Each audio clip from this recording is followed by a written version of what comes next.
Most people think something has to be wrong to feel this way. A problem, a failure, a mistake. But sometimes nothing is wrong, and that's what makes it worse. He had a job, not a dream job, but a decent one. Paid the bills, showed up on time, did what was expected. His apartment wasn't big, but it was his. Clean dishes in the sink, a couch he bought last year, a plant he forgot to water sometimes. From the outside, his life looked fine. But every night, around the same time, when the lights went off, and a phone was the only thing glowing in the room, that feeling showed up. Not sadness, not panic, just emptiness. Like standing in a room with no doors, no windows, just walls, and silence. During the day, he stayed busy. Emails, meetings, coffee breaks, small talk with coworkers about the weather. The usual routine that keeps your mind distracted. He'd get home, heat up leftovers, watch something on Netflix he'd already seen before, because picking something new felt exhausting. But at night, distractions stop working. That's when the questions arrive. Is this it? Is this what I work for? Why do I feel tired even when nothing is wrong? He'd scroll through his phone, not looking for anything specific, just scrolling. Instagram, Hajiji, random videos he wouldn't remember the next day. Anything to avoid the quiet. He tried blaming things. Maybe it was the job, so he updated his resume, looked at openings, but none of them felt different enough to matter. Maybe it was money, so he checked his bank account, calculated how much he'd saved, realized he could afford to take a break, but didn't know what he'd do with it. Maybe he just needed rest, so he took days off, stayed home, slept in, bought small things online, a book he didn't read, a jacket he didn't need, told himself, I just need a change of pace. But Monday came, and the feeling didn't leave. It waited. Here's the part nobody talks about. Emptiness doesn't come from failure. It comes from repetition without meaning. Doing the same thing every day without knowing why you're doing it. At night, your brain stops lying to you.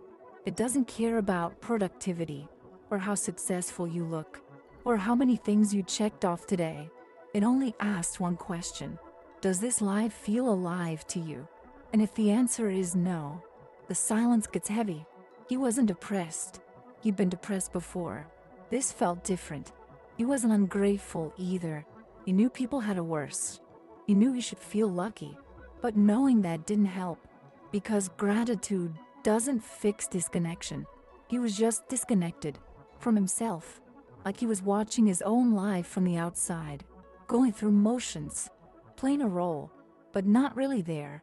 Most people think happiness comes from adding something. More money, a better job, a new relationship, a bigger apartment. But emptiness usually comes from something missing. Purpose, direction, or even just curiosity. Think about it.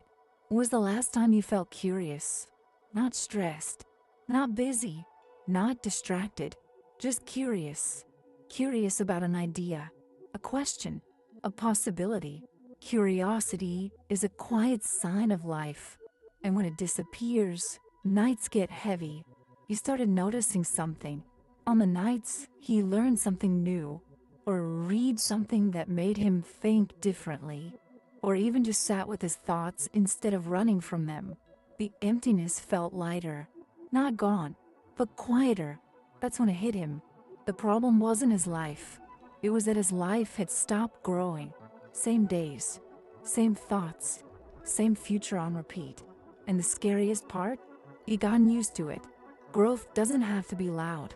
It doesn't have to be a career change, or moving to a new city, or some dramatic reinvention.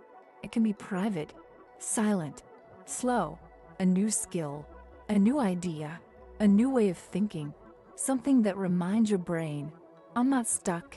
He didn't quit his job. He didn't move, but he started doing something small. He started writing again, not for anyone else, just for himself.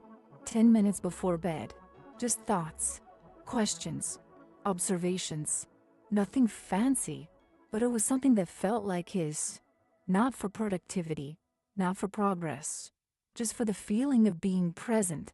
And slowly, the nights felt different. Still quiet, but not as heavy. If you're listening to this at night and you feel fine, but also empty, you're not broken, you're not failing, you're just awake. And maybe this quiet feeling isn't a problem. Maybe it's not a sign that something's wrong with you. Maybe it's an invitation to stop running, to stop filling the silence with distractions, and to ask yourself, what part of me have I been ignoring? You don't need to fix everything tonight. You don't need to have all the answers. But maybe you could start listening. If this story felt familiar, you're not alone. A lot of us are awake at night, thinking the same things. Subscribe if you want more stories like this. Quiet ones, for the nights when your mind won't rest. And if you want, leave a comment. What keeps you awake at night? Maybe someone else feels the same way.